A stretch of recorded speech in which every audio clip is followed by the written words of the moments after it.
Hello, everyone, and welcome to another session. It's our ninth session of the conference from the Luso-American Education Foundation, a conference that began 45 years ago in the city of San Diego, of all places, a beautiful place to have a conference, even 45 years ago. The conference began as a product of the bilingual education. So in 1977, there were quite a few bilingual education teachers of the Portuguese language, especially aides and folks in support staff, because at that particular time, we still had strong immigration coming from the Azores, or just arrived a few years earlier than that. And so people like myself, who came over at 10, I came over a little bit before that, but folks who came in the late 60s and early 70s and went to school surely needed the bilingual education support. And so that's how the conference began. And a few years later, of course, bilingual education in the 1980s took a turn. It became something that wasn't politically well received at the particular time. And so in the late 1980s, the conference took a turn itself to more of a language and cultural conference, and trying to continue the debates and the discussions and the celebration of the Portuguese legacy in California. We're very, very happy to have this session. Thanks to our writers, our poets who are present here today. I want to thank also João Manuel Dias from the live stream service Televisão Portuguesa de Califórnia for broadcasting this live stream on his television service. We appreciate it very, very much. And I want to also thank, of course, all of the various groups on Facebook who are always willing to share and for us to reach a wider audience. Our session is being, of course, recorded, and it will be archived not just through the Fresno State PBBI YouTube channel, but also through our Henry Madden library. We're actually, this week, we're setting up our page, part of the Portuguese oral history collection. And so all of the different panels from the Luso-American Education Foundation will be archived as oral history at California State University, Fresno. And so thanks to all of you. Thanks to all the poets and writers who are here today. As I mentioned, we are going, before we began the program, we'll be just taking about 8 to 10 minutes for each one of the writers and the poets to basically give a brief intro and to read from their work, whatever they would like to read. It's kind of at their discretion. We're very excited to see all of you here. We have presentation from coast to coast, from Paula in the East Coast and the Scots to those of us here in the other left coast of the United States of America.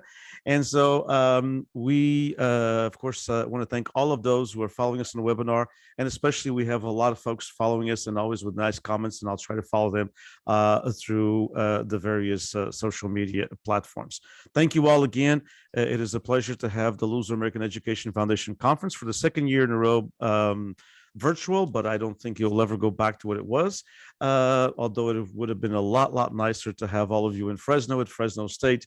And to be there live. It might be impossible to have this number, but we hope to actually, that is one of our projects at PBBI, is to put forth in the next couple of years a writers' conference. We'd love to bring Portuguese Americans from all walks of life and from different parts of the United States that could get together. It'd be much better if we could do it in the Azores, which is a bit more expensive, or mainland Portugal, but we might be able to swing it somewhere in the Fresno through PBBI in Fresno State.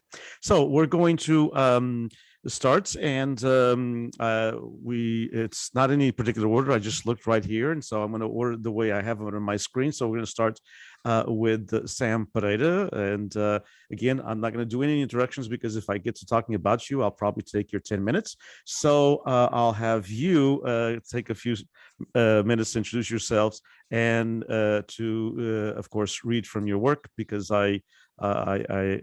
that's what we're all here for, obviously. So Sam, thanks for being here. Thank you, Denise. Okay, very briefly, I am a graduate of Fresno State many years ago, when there were still cows on Herndon Avenue. But I'm also a graduate of the University of Iowa Writers Workshop And I was a junior high school teacher for 21 years, but who's counting, right? And retired a couple of years ago. And since retiring, I've been writing a lot, and I'm really happy about that. They're not all gems, but I try to write as often as I can. And usually, you know, everybody here knows that if something is not meant to be, you usually know fairly early on, and you just go on and have a cup of coffee or whatever.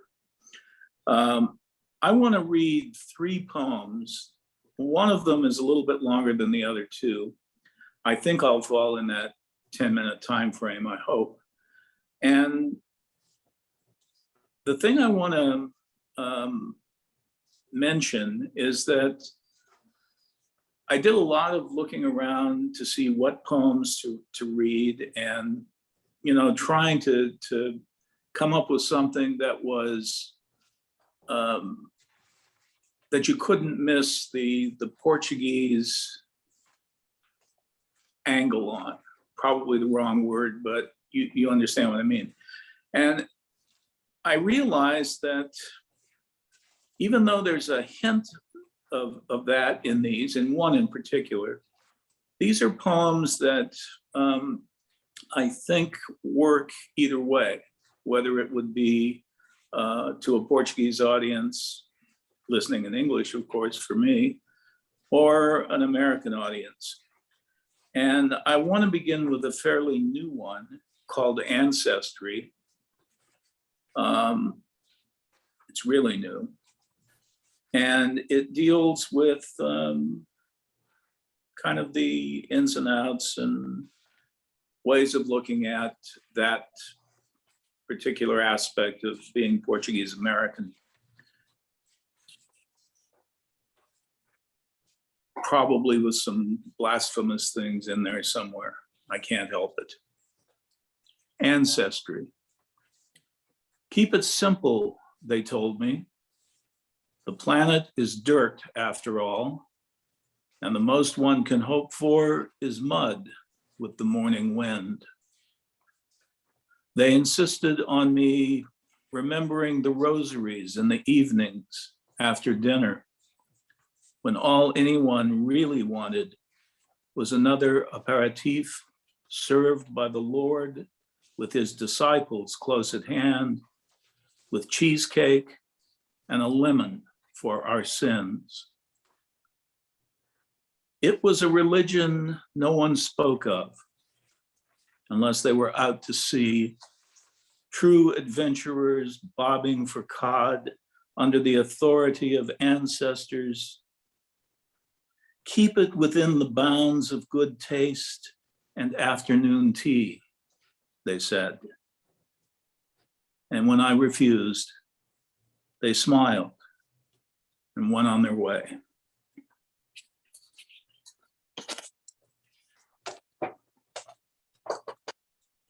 Thank you. Now, this is the one that's a little bit longer, and it has to do with a male trying to impress a female, but not in the ways that one might normally think. This guy is making her dinner, and he's going to make the dinner is going to be bacalhau. And it's pretty, you know, I mean, it could go in a cookbook too, I suppose.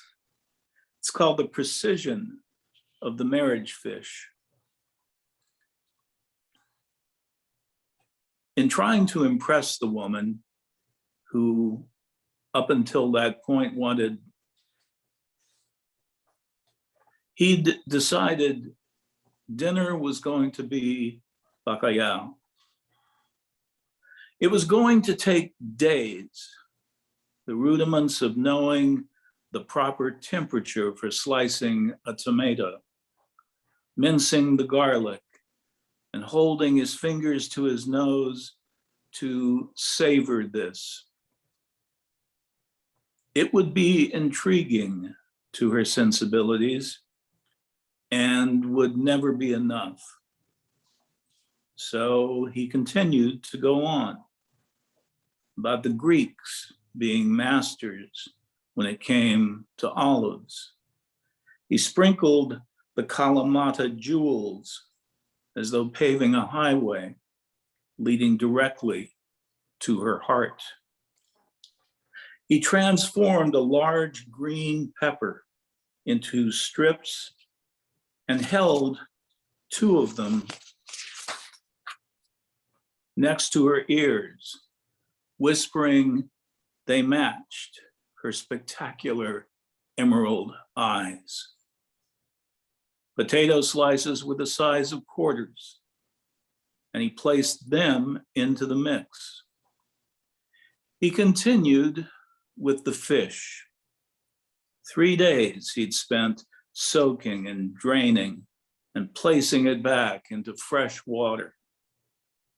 This repeated and repeated as the salt became a breeze rising through windows and back to a spiritually dangerous sea.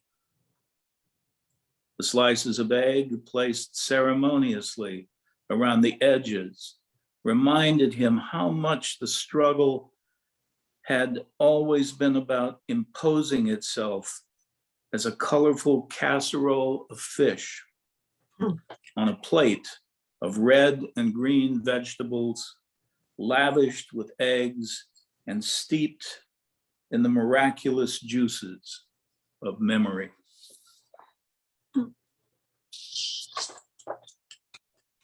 Thank you. Hungry? Finally, I want to close with a poem that kind of deals with a man who's looking for answers, as so much poetry does. Sometimes it even finds answers. This is a guy who maybe finds his answer right where he is.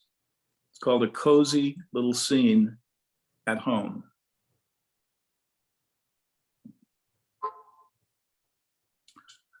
I was looking for something to watch during the war, something that would occupy me and the dog while she was away. The news seemed a waste of time. Nothing there but the fumes of politics, too long on the shelf. I spotted what appeared to be a love story. A guy with a master's in psychology, a woman with a desire to serve him pancakes in bed. Between the two of them, a magic unseen since 1956 in a bankrupt town on the plains. The only other possibility left was to watch the war itself. The tanks have pulled up. They've occupied the driveway, and the dog is on his pillow. The man is pouring dark tea. The biscuits are on the white porcelain. She is slowly removing her shoes. Thank you very much.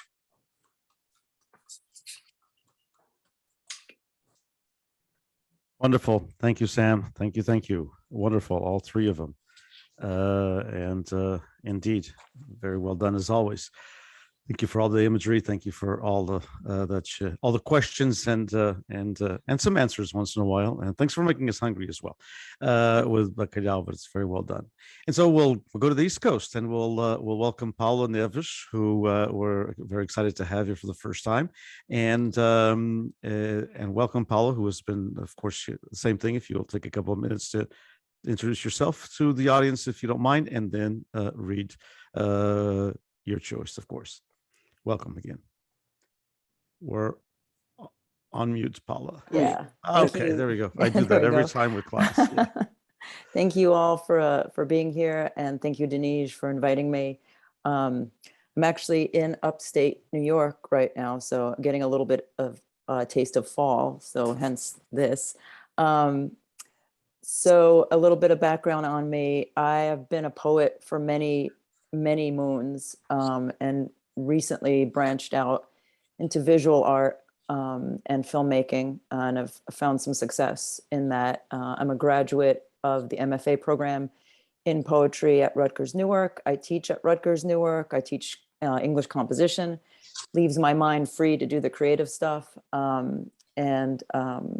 Yeah, I have a chapbook out. I'm working on my full length. It's been a long gestation, but sometimes those things are. So I'm going to read.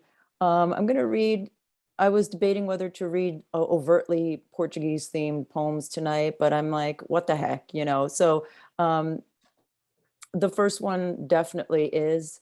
The second one kind of comes at it from a different perspective, and the third one also comes at it from a more indirect approach. So I'm going to read three, just like Sam did, and it's wonderful actually to hear Sam kind of in person, right? Because I've been reading his poetry for a long time. So this first one I'm going to read, let me just bring it up, is called Oranges at the Festival of the Village Saint. And this poem was really, it was based on an abstraction of a memory I had of being a kid going with my parents to Portugal, and we always would go in the summer, and there'd always be the summer festival for the village saint. This kind of comes at that, but it's got an epigraph from Carlo Matos, another poet who we all know from this community. So it's talking about this, but it was inspired by his approach to poetry, which is a little bit more abstract than mine. So it's called Oranges at the Festival of the Village Saint, or Return. The epigraph by Carlo is, it's a child's color, or should be, tasting like early summer before it fades to the broom sweep coat of the dog days. Augusts of our origins, we put on best shorts and smiles, rented Mercedes Benzes or BMWs that crushed olive and eucalyptus down the paths, where someone inevitably picked winter oranges left for pith, strung up tissue banners with the locals, watched the paper flutter from 3 light poles that took 2 prime ministers to raise, waited for the oncoming band marching from the chapel, a Lleida making ancestors long forgotten, to play a dirge the remaining recognized as praise for knowing their own place. The parade always stopped us retornados in our tracks. This is lively, said our mother. Who died? Asked our son. Ostia, shouted the host of hosts from a grand new terracotta casa. You sure that house is big enough? The neighbor Viuva, who long ago stopped being someone's daughter, cracked while peeling pith for orange garnishes on roast suckling pig's lips. It's not like Jesus, Mary, and Joseph ever drove a Plymouth. So, I mean, obviously there's a reference to Lleida, and so I've always kind of been fascinated by a possible Jewish ancestry. So this poem kind of nods towards that. And actually this next one does too, but it comes at it from a different perspective. It comes at it from the perspective of possibly Portuguese. The Portuguese make a cameo here as, possibly the Portuguese who, went from Spain to Portugal to Holland. This is actually an ekphrastic sort of, after Bruegel, the Elders, the Harvesters, that painting, and it's called The Simple Life. Jongelink might have had you believe, over candlelit dinner at his country compound, pheasant with Portuguese pepper, perhaps, sugared plums, that the harvesters coming home from the fields loved the evening road's dust, their houses' plain girth, because August reminded them what they were made of, as if merchants were struck from different cloth, as if there were no more Muranos in Antwerp, dreaming of New Amsterdam dark. At the hearth, hands calloused over bread and stewed rabbit on Sabbath, we suspend our disbeliefs. We walk warmly at dawn to the fields because roads in all their portended Romanness carry us. We give ourselves over to whatever's left. And the fields, half gathered, remember history better than most. And the fallen roads and the fallen roofs know, when winter rains, which walls the wild currents will overtake in the spring. And this last one, let me just bring it up because I'm actually looking at my manuscript, so I have to find the poem here. So just bear with me.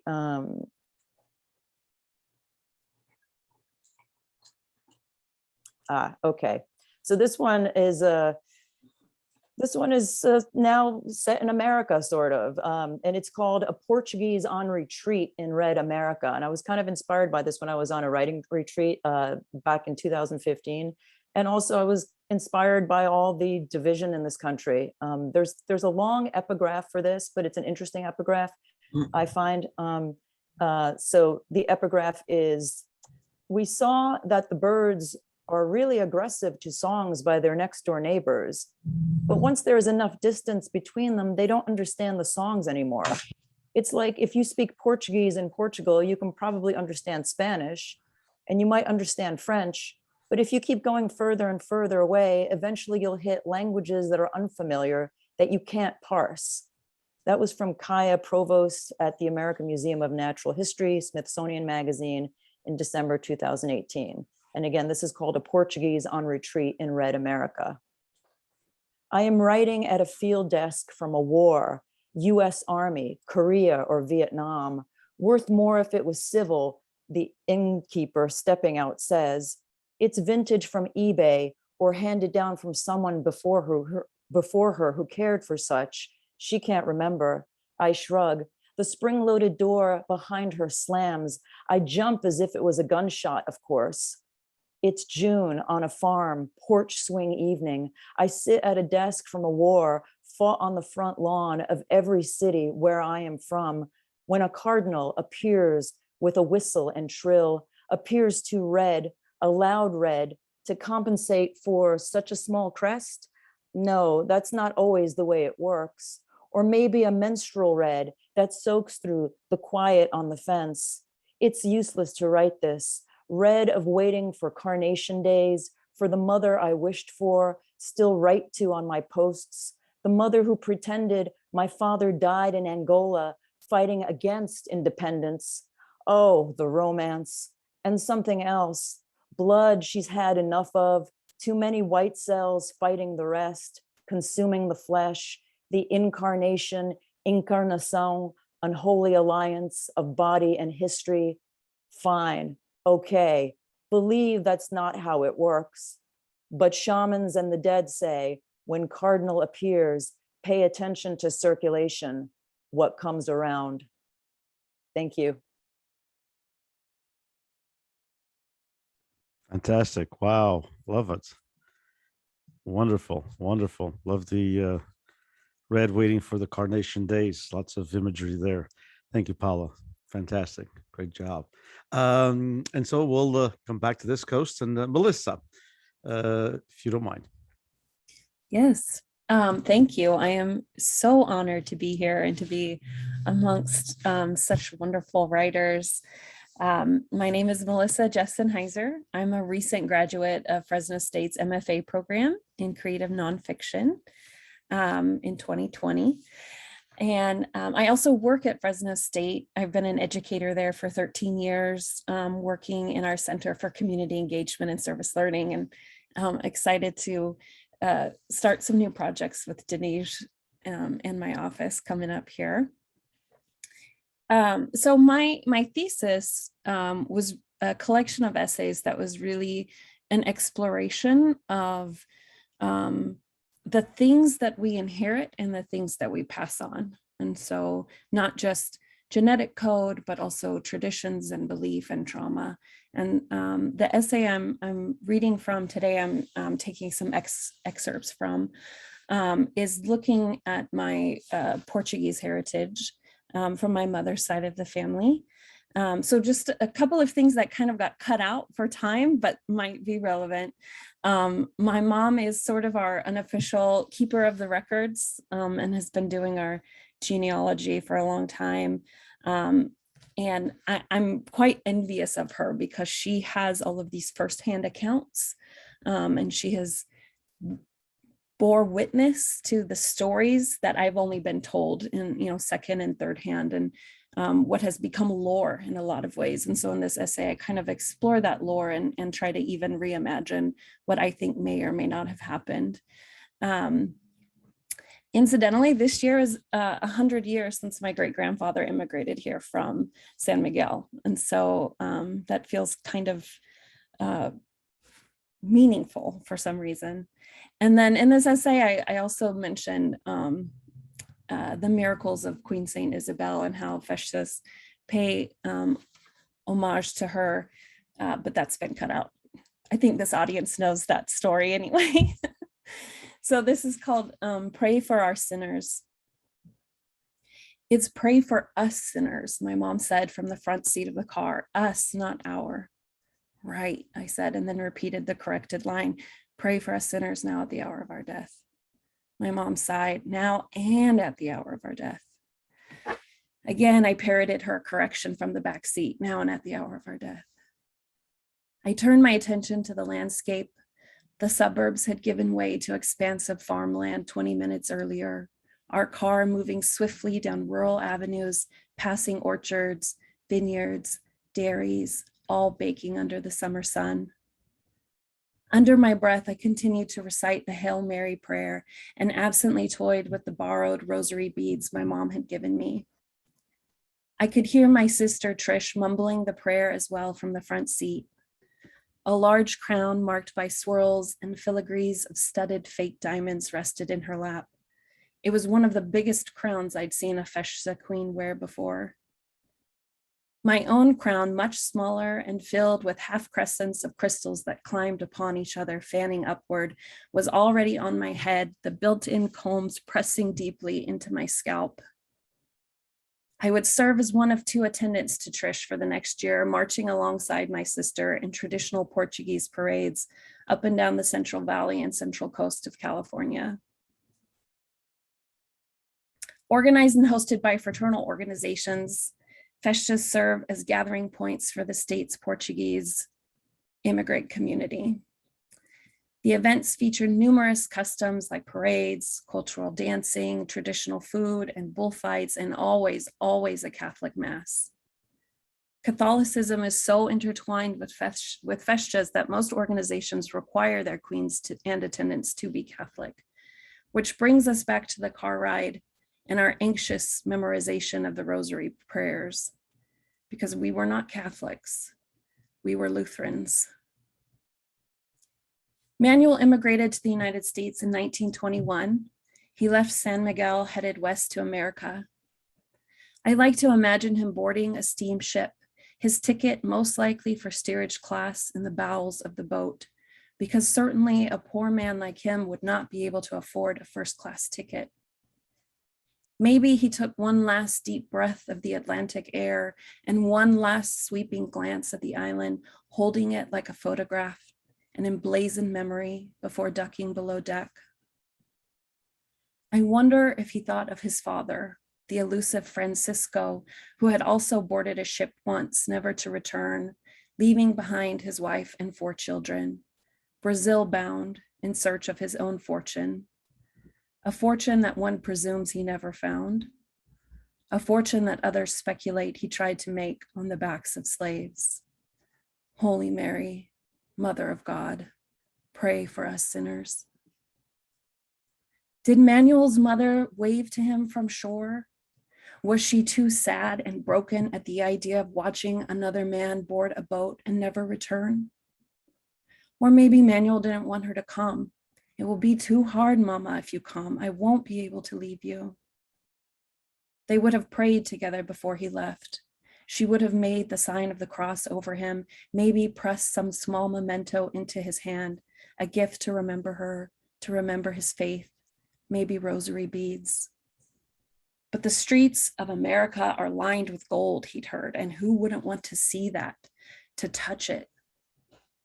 Perhaps when he boarded the boat, his stomach churned, a reaction to the overabundance of adrenaline and fear and sadness and excitement coursing through his veins.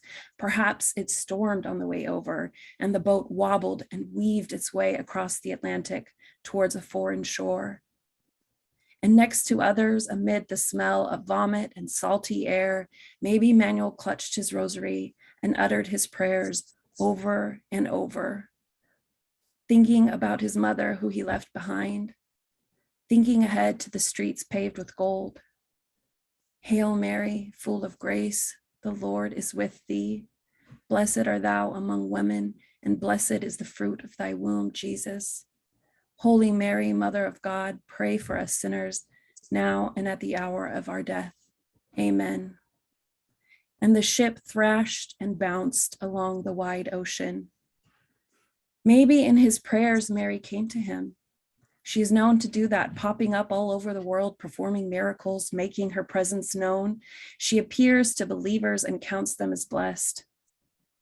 Maybe she came to Manuel and promised him a good life in exchange for his faith. Maybe she told him that he'd land safely in New Orleans, that he'd make a long voyage across the country to the small farming town of Tulare, California, that there he'd meet with distant cousins who would show him the ways of the new world. Did she show him Angeline, his young bride, 11 years his junior, or the 5 daughters he would have, and the 11 grandchildren, and the 20 great-grandchildren? Did she tell him how his seed would spread across the San Joaquin Valley and beyond to propagate a new land with his island blood? Did this comfort him? Would he know that one day one of those great-grandchildren would spend her time writing about the world, speculating about his past, wishing she would have known to ask these questions when she still had the chance? 10 years after he landed in America in 1931, Manuel's first daughter was born. He named her Mary. Hail Mary, full of grace, the Lord is with thee. Mary married George in the 1950s. They'd only been on a few dates and spent hardly any time alone, but he had this great smile that seemed benign and affable and maybe even a little goofy next to large ears that protruded from his head. Like Mary, George was born to Azorean immigrants and grew up in the Portuguese dairy community in Central California. But George was not benign or affable or goofy. In fact, he was mean and abusive. He beat Mary. He beat their children. Blessed art thou amongst women. In her brokenness, Mary went to the Catholic Church for help. Leave him, her priest advised. Leave him or he'll kill you and the kids. And blessed is the fruit of thy womb. They divorced in 1966, their paper citing extreme cruelty as the cause of the dissolution. After the divorce, Mary was denied communion because she broke the holy sacrament of marriage. Which brings us once again back to the car, and my mother teaching my sisters and me to recite the rosary. I won't have you denied your cultural heritage just because you're not Catholic, she told us. My sisters and me, 4th generation Americans, further and further removed from Manuel and his migration. Our last name, Jessen, the representation of the Danish invasion from our father into the 100% Azorean bloodline passed through Mary and George to my mom, maintained in this country through 3 previous generations. Our looks, undeniably Portuguese. Brown hair, brown eyes, olive skin. One look at us, one look at me, and it's overwhelmingly clear that I am my mother's daughter. My mom wanted so much for us to know our heritage that she taught us to be pretenders, to pretend to believe in a faith she gave up on a long time ago. A faith she lost when her mother, Mary, performed a miracle of her own and left George and saved her children. When my grandmother died a few years ago, my family descended on her home and split up her belongings, each person claiming a memento, a treasure of their own. Of the many things I took, I reclaimed a souvenir I'd brought her from a trip to France in the summer of 2000 while studying abroad. I'd visited the holy town of Lourdes, a site where the Virgin Mary is said to have visited. I was taken aback by the commercialism of the town, every window hawking holy water, every street vendor promising salvation. And yet I bought a modest rosary, its beads a marbled brown. It came with a small silver box on which I had engraved the name Mary. Sometimes I take the beads from their box and hold them in my hand, my fingers gingerly moving from bead to bead. I imagine my grandmother's soft fingers tenderly gripping each round stone, reciting her prayers, praying for her family, praying for salvation, praying for me. Thank you.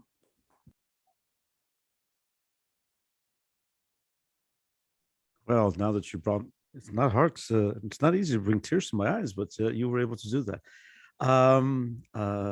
Thank you. That's great. I need to read the entire thing now, the entire essay, and you need to publish that, of course. So thank you so much, Melissa. Very powerful. And we will stay at Fresno State and go from Melissa to Melinda. So Melinda Medeiros-Rose and Melinda, if you'll do the same, if you don't mind taking a few minutes to kind of talk a little, introduce yourself, and then your chosen reading, please. Sure. Thank you so much, Denise. And thank you to PBBI and also you for hosting this event and for inviting me to participate. It's an honor to be here among such talented, wonderful authors. So my name is Melinda Madege, as Denise introduced me. I am in my third year at the MFA program, Masters in Fine Arts at Fresno State. I write mostly creative nonfiction, and some of my work has been published in various publications. So I'm currently working on my thesis. So it's a manuscript, probably a collection of essays, and it explores growing up here in the Central Valley. I grew up on a turkey farm. I am the daughter of Azorean immigrants and grew up devout Catholic. And so I explore those identities and others that we both inherit and adopt. So tonight I am reading from an essay I wrote about 3 years ago. It's the same year that my avu, my grandfather, died. And it was one of my essays that I used to get into the program, and I haven't touched it since. And so I'm in the process right now of going through all of these essays, and I really want to take this one out and work with it some more. So it's called The Things We Lose. You catch your reflection in the closet door mirror. Your eyes dilate onto the emptiness of your left earlobe. The first time you wear earrings in months, you lose one. But this isn't just any piece of decorative jewelry. These were the earrings you bought yourself nearly 11 years ago in Ponta Delgada on the island of San Miguel. You were on a trip with your mother and her childhood friend, Janet. Janet was an English professor at the University of Kentucky. She was also the first person who ever spoke an idea out loud that had been hiding in the dusty corners of your mind for much of your life. You should pursue writing. When a published author and a writing teacher says these words, you acknowledge them. You coax that idea out into the sunshine and have a good look at it. That was the trip where you learned of your mother's humanness, when you met the person behind the matronly role model she always tried to portray. Turns out she's as twisted as the rest of us. It didn't sit well with you at the time. The decade that has now settled comfortably between then and now, along with the transition into your own experience of motherhood, has helped dilute the judgment you had then felt. Finding out your mother has identities unrelated to you is difficult to digest. More so when the ideal image at the surface was based off of religious ideologies. this need for feminine perfection that had created a chasm between you and her, one that you're still not sure how to bridge. But you have 3 kids of your own now, kids that challenge every identity you thought you owned before them, when you were just you, not mom, not wife. Now you realize that regardless of intention or effort, you will concoct your own ways to screw up this whole parenting thing. And one day your children might also resent all the ways you could have done better. Staring at the remaining earring, you remember the moment when you first saw the pair in a little shop window on a narrow cobblestone street. You had never before seen lava rocks turned into jewelry, never appreciated how the porous black roughness made everything around it smoother and brighter. You had stepped into the shop, the tinkling welcome bell helping to dull a long-standing aversion to anything that could be considered a souvenir. You like to collect experiences, not trinkets. But these earrings called to you, dared you to consider them a bit of both. Thus, for only 30 euros, you could carry a piece of your grandfather's island back with you halfway across the world to the place that had become your family's home for the past 50 years. A one-of-a-kind piece of artwork, the shopkeeper had said in an accented English so familiar to your ears. When your grandfather passed away this year, the earrings never even crossed your mind. They sat in the jewelry box along with the others, bracelets, rings, and necklaces that rarely adorn your stay-at-home mom life. Each time you wore those earrings, you remember not only the trip with your mother, but the very first trip to the island when you were 16 and your grandfather still had a summer home there. The grandfather that you had always viewed from afar walked right next to you during those 6 weeks, showed you the park he played in as a boy, the church he and your grandmother were married in, the cemetery where he buried both his parents and his firstborn son. You had taken a picture of the graves that no longer had any of their simple wooden markers, only orange marigolds spilling over the stone number that let everyone know whose loved ones lay beneath. Even at 16, you could see how he carried the weight of all those he had lost tightly around him, creating that distance you had always felt. You couldn't conceive then how you might one day carry some heaviness of your own. And now that living, breathing connection to the Atlantic island, felt in the weight of an earring, is gone. Buried in a granite box in a cemetery on this side of the world. These days, you like to consider yourself a minimalist in training. The old aversion to collecting trinkets still reprimands all the stuff life has left you with. Piece by piece, you try to give away anything that no longer serves you.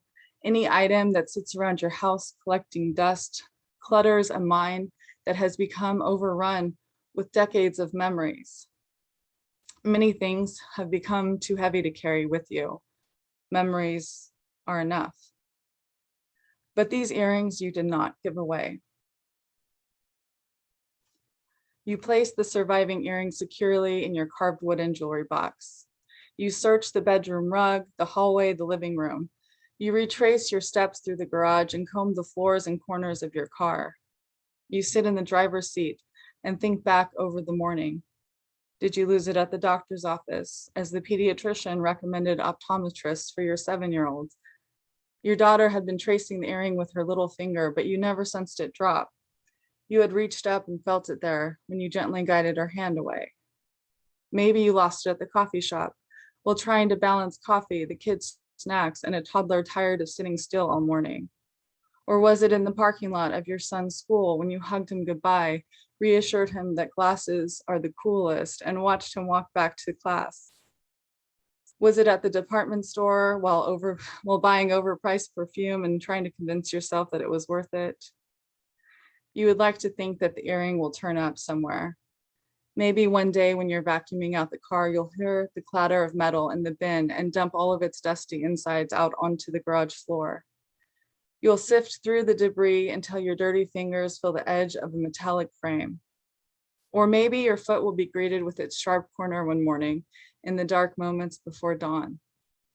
You'll mutter curses while you reach down to search for the culprit, irritation melting into joy when your hands find recognition in the shape. You still have your memories. You still have the connection to that island running through your veins. You even consider that maybe one day you will find your way back to that little shop on that narrow cobblestone street. You'd like to think that even if you never find that shop or the earring, it will be okay. You know that it will be okay. But even the most logical and reassuring of these thoughts fail to stop the tears from quietly sliding down past your empty earlobes. Thank you. Wonderful, wonderful piece. Very well, indeed. Memories and memories. And so from Melinda, we'll go back to the East Coast for Scott, who has just, I don't know if Scott is in New York or if he's in Providence. He's all over the world reading. So tell me where you're at today, Scott. Right now, yeah, thank you, Dinesh. I'm in Providence. Should acknowledge that this is the traditional tribal lands of the Narragansett. I'm just a few miles from the building in which I was born, which used to be called Lying In Hospital, which I always thought was a strange name for a hospital, lying in. But it's now a rehabilitation facility.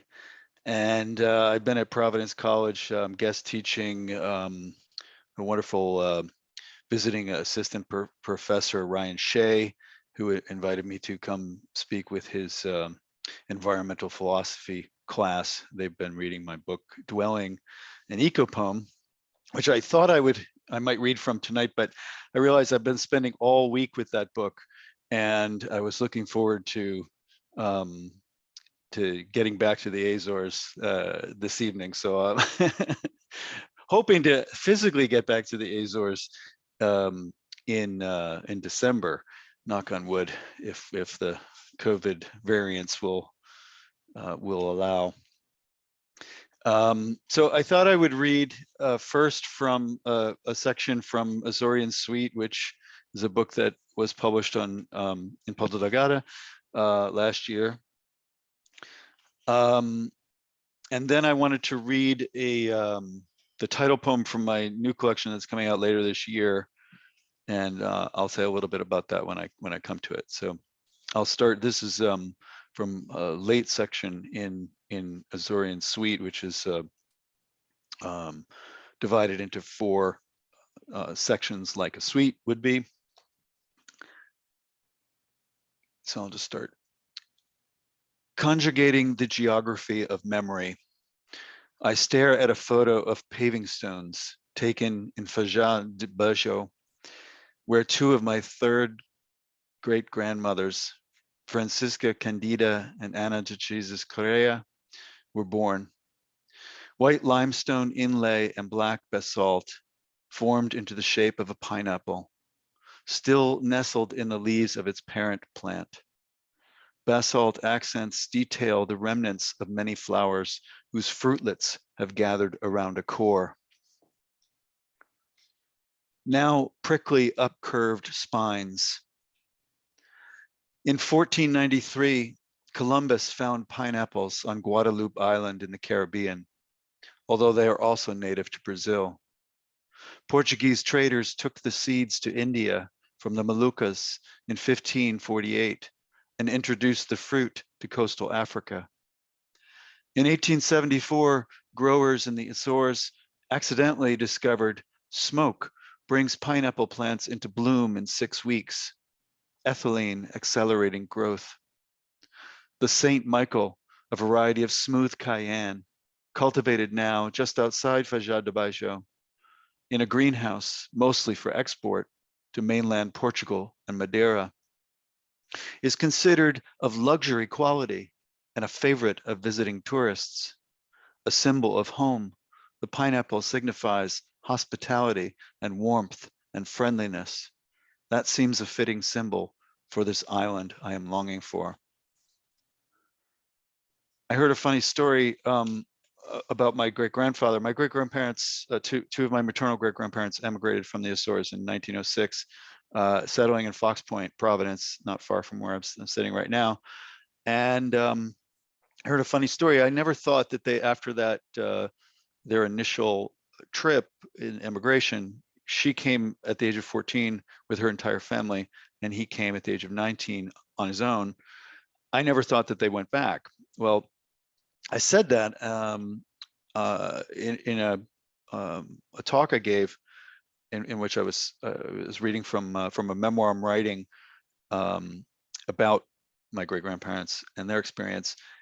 And a cousin of mine, his first cousin, once removed, so he's my mother's first cousin.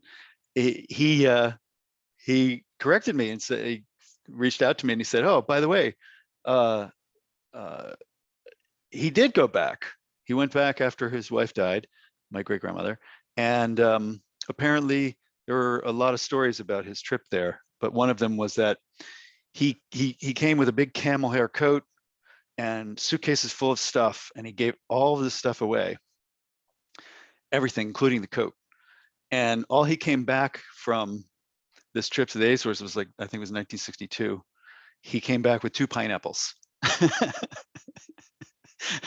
Which I don't know if he got them, at the airport in Santa Maria or where he got them, but he came back with 2 pineapples. That's all he had. So that was the story that he told me. And I thought, well, this is like, I've got to write about this. So I'm going to have to do a whole nother book. So let me turn to this new. It's a new poem, actually, and it's going to be. It's going to appear. It's the title poem for my new collection, which is coming out later this year. It's going to be in a journal or a book, I guess, called American Studies Overseas, which Margarita Valdegato is editing, and it's called Wine Dark Sea. And I'm going to skip around from it. It's a rather long poem, so I'm going to read just little sections of it, some of which will also relate to the stories that I just told and that I just told about my great-grandparents. So this is Wine Dark Sea. To the retired classicist watching a vivid sunset at the mouth of Maine's Daramascata River, the color of sea resembles Maphrodaphne, a wine of deep purple-brown hue, made from a black grape indigenous to the northern Peloponnesus. The upper reaches of sky, filled with ash from the eruption of Mount St. Helens, over 3,000 miles away, cast a deep red on the outgoing tide, river of many fishes. Perhaps Homer's Wine Dark Sea is ashy red, ashy sunset red. The phrase wine dark established foothold through Liddell and Scott's Greek-English lexicon of 1843. Liddell's daughter, of course, inspired Lewis Carroll's Alice's Adventures in Wonderland, 1865. Don't drink me, the wine dark sea might say to her, however much she may be tempted. Oinops pontus, from oinus plus ops. Oinus meaning wine, ops meaning face, and pontus meaning sea. So literally, wine face sea. But what is wine face? Ruddy, flushed, a little bleary-eyed after having consumed an entire bottle or two in the gregarious night? Surely, though, ops can mean eye as well as face.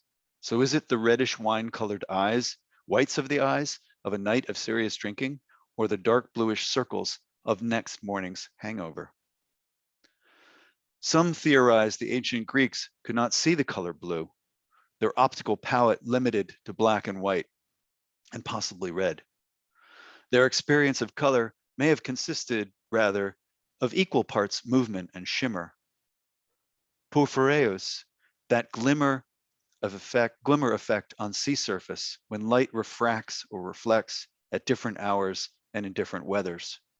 Wine's tint recalling the luster of liquid inside the terracotta cups used to drink it. Beyond the sea, Homer uses the epithet to describe an ox, ancestor to Bunyan's Babe, the blue ox. The adjective appears a dozen times across the Iliad and Odyssey. And further, it's used to describe the eyes of Dionysus, god of winemaking, in the Bacchae of Euripides. Were his eyes blue or made blue by drinking too much wine? Still, another theory has it the ancient Greeks mixed their wine with the alkaline freshwaters of the Peloponnesus, which would have turned their red wine to blue, alkalinity converting anthocyanins through chemistry, as with a drop of wine on a white napkin, tablecloth, or bedsheet.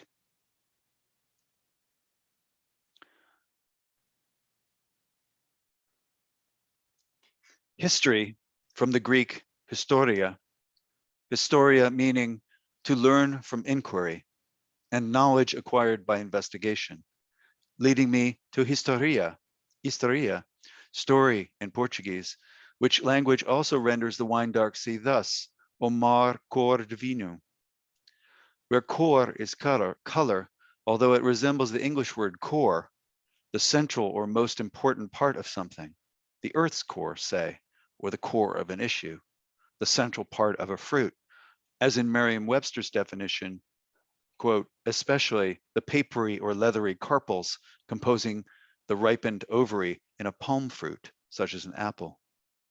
But here, the core of the story, the central part of the historia, at least, or what I've learned from inquiry, is that the ocean crossing of my great-grandparents heading from the Azores to America is at the core of my own history, my own story, that their individual crossings bore fruit in the form not only of my later life, but of a sort of trauma of separation.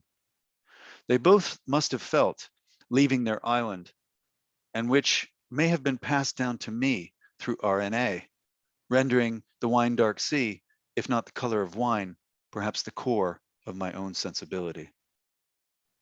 Thank you.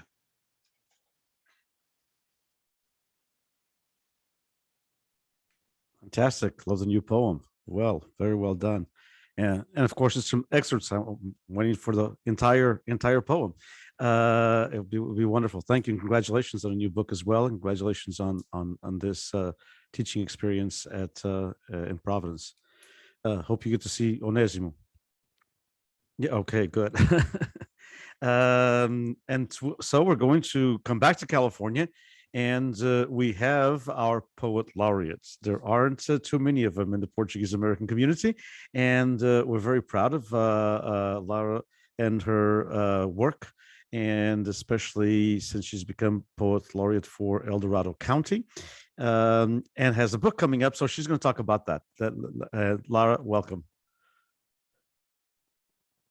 And you do have, again, the Azores in the background. That is not El Dorado County, okay, folks? That's not El Dorado County. I just tell you that because there's been some fires everywhere in California, and there's, I don't think, a place in California that looks like that.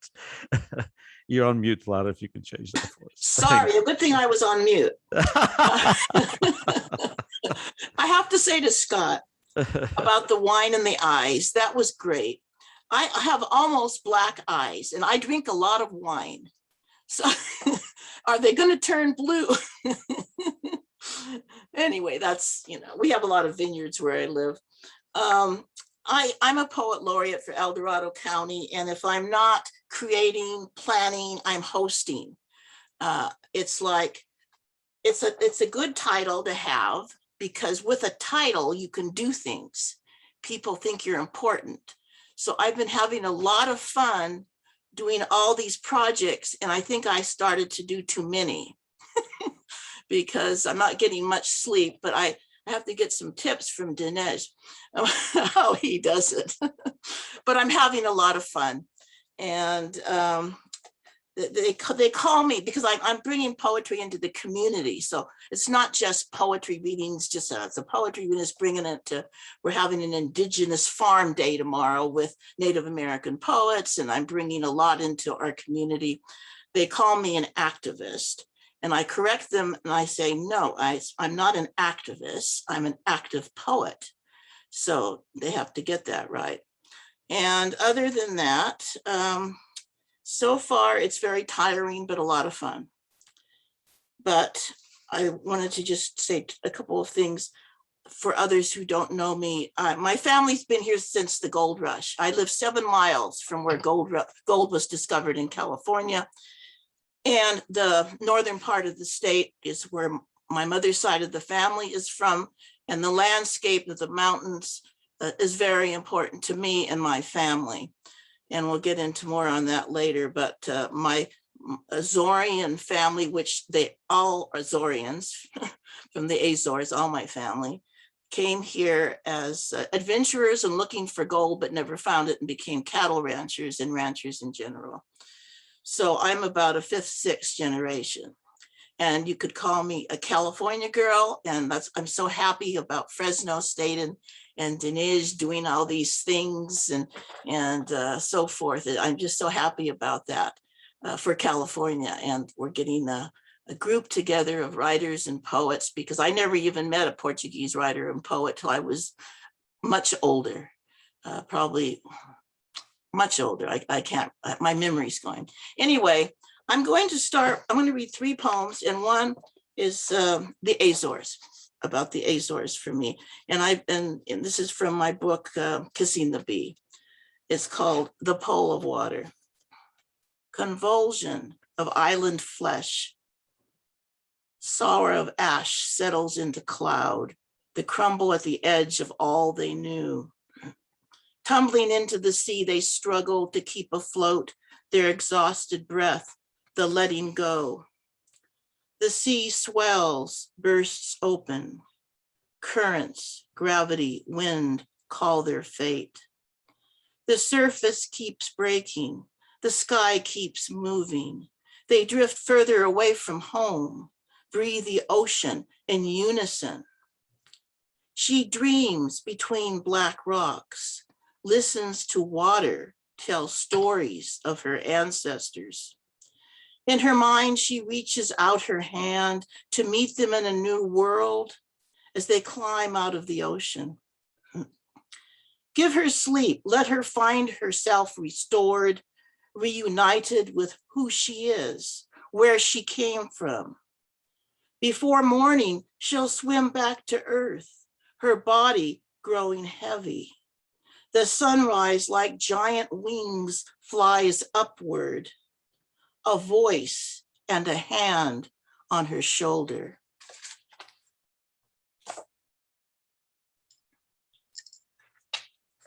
My next poem concerns, well, as you know, if you read the newspaper and watch the news, we have fires here in California, especially the northern part this summer. I have suitcases packed at the door, and we were one of those that might have been evacuated. I had a friend, we had friends stay here. We've had just a lot of sadness concerning loss of homes. And for a while there, my favorite lake was in danger, Lake Tahoe. And I just had a friend come to check her cabin, which was still there, and she was very happy. And the fire situation isn't going to get any better. It's got to do with climate change. How do you deal with it? We live here in the mountains with the trees, beautiful landscape. This poem is about where my parents came from, the campfire. Their home was destroyed through the campfire. The home that we had lived in was destroyed. We had friends living with us who were evacuees, and it's been ongoing. So this relates to my family in California and how it is. And when I went back to see my parents' home that was no longer there. And the poem is called These Stones. After the campfire, Paradise Pines, California. I follow behind a backhoe, see the burnt scarring, a desolate landscape of ash heaps, vanished lives. In a vacant lot of cinder, I remember my mother's camellia tree, how she liked Gerber daisies, my grandmother's tea rose. Granite binds me to this property. the stones my uncle gave to my father to stabilize the embankment. I choose to believe something still breathes here. When I call out, I hear a heartbeat. Fierce rocks pull away from the ground, and I remember who I am. These stones on the hillside cover a stubborn root, a long vein, blood of my blood, alive deep inside. In the passage of my remaining days, I'm here to survive myself, grow wings to fly through smoke. Now, from that stone embankment, I took one of those stones because then I relate to Melinda's piece of writing about memory. And oh my God, my memory, from all the ones that are gone, and it's just evident in the landscape.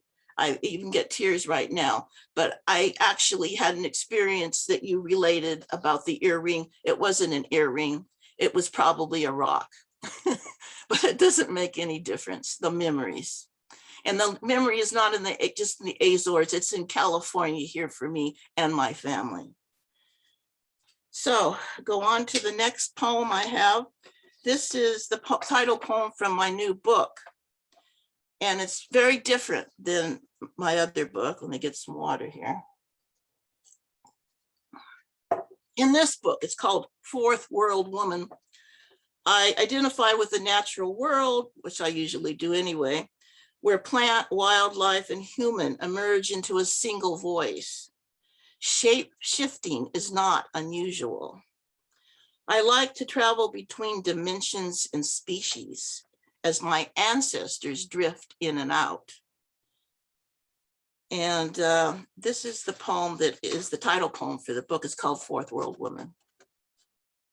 A fugitive of the modern world, she's tired of deep life. Excuse me, I talk too much even before. Let me get some water.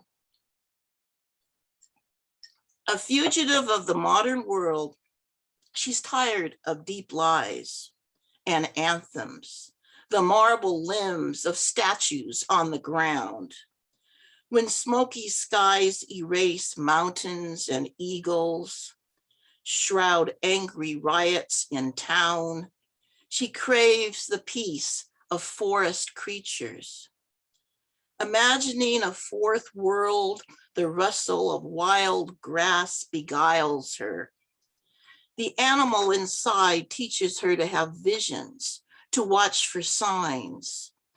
Night moves through her, breathes and stretches, a cold nose touching her. She snatches the mouse from the cat's mouth, sets it free. Antlers shadow the sky, and she hurts a beautiful pain. She molts her former selves for a furred face, nostrils slanting. At the crest, she stands doe-like, hooves in place, awaits the deluge to cleanse the ailing earth. Thank you. Wonderful as always. A lot of wonderful. And your new book, when is it coming out? I know that's soon. Right? It's actually, there's pre-sales happening right now. I can certainly share that with you after the conference. Yes. Pre-sales, and then it's sent to you on the 28th of January. So it's a ways, but it's together, and we're ready for it here.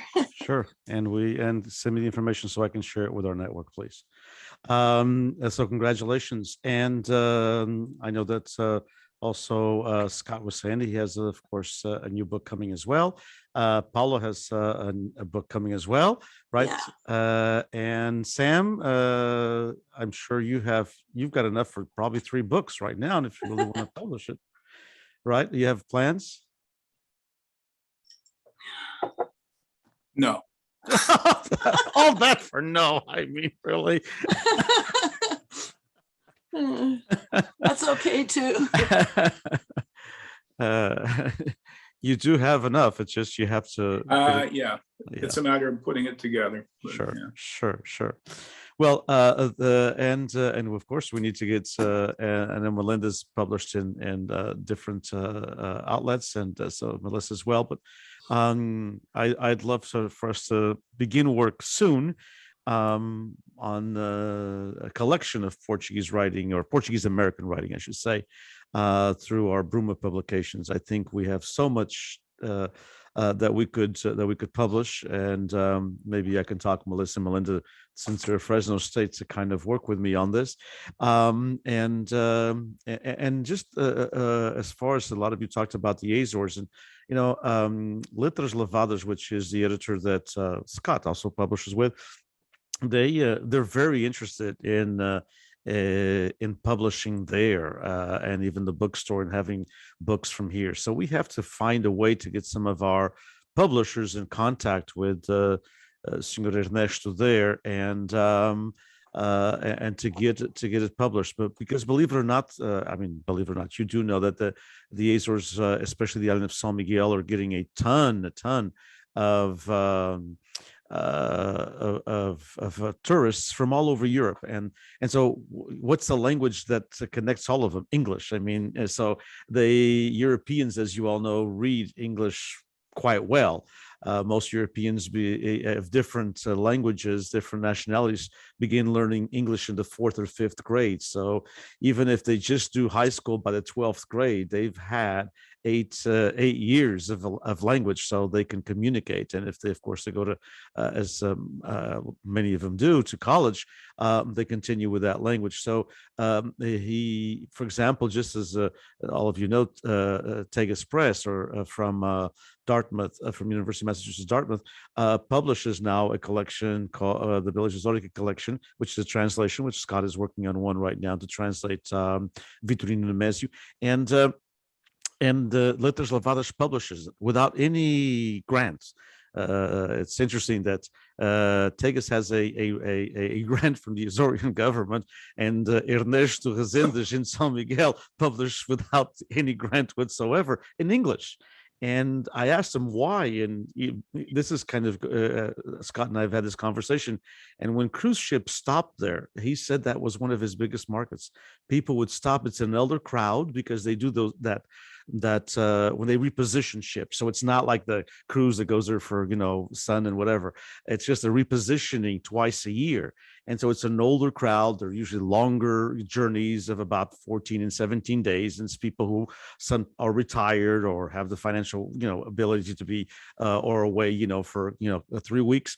And he said they stopped there, and it's amazing how many of them buy 2-3 books, but they all wanted something in English, and they don't want just the tourist book, the book with the beautiful pictures of the islands or of Lisbon or whatever. They want fiction, they want nonfiction, they want poetry. And so he said he has a good way to promote it. And I think that is one of the things that we in the Cagajo Colloquium need to do, which is to get more of your work in the Azores. In translation, of course, that's the ideal, but when not in translation, also in English, because even in the islands, the younger generation, anyone under 40 can read English pretty well in the Azores. Yeah, very, very well. So I don't want to take any more of your time. I think I promised you around an hour and 15 minutes, and it's been around that. So I want to thank all of you for this wonderful experience. Thank you for your readings. Thank you hope you continue to publish. We need to get a little bit better at distribution and at promoting Portuguese literature, Portuguese American, I should say, writing of Portuguese Americans from 1st generation to 5th generation in our events. And I'm working hard here in California to see if the festas, why not have a literary night? Why not? Maybe the first time there'll only be 3 people, but who cares? We need to get that started at outside of the typical university, although we've been having some good luck in the aspect that when Sam read for us about a year ago now, Sam, before everything, we had almost 100 people, and that was a really good turnout. But we also need to get involved in and get our writers, all of you, into community venues and have a little bit better connection between the East and West Coast. So thanks to all of you. There's I just went in with Duarte Silva. Those of you here can, of course, look at it on the chat, but those of you that are following us on the other different platforms, thank you, panel members, for the most enriching literary treat. I had a range of emotions running through my heart and mind as each of you read your selections. Again, thank you for a most inspirational and moving session. I think that is the perfect way to end it. So thank you all very much. Thank you. Keep on writing, please. Okay. Bye-bye. Beijinhos. Abraços. Bye-bye, Tchau, tchau. everybody. Bye-bye. Adeus.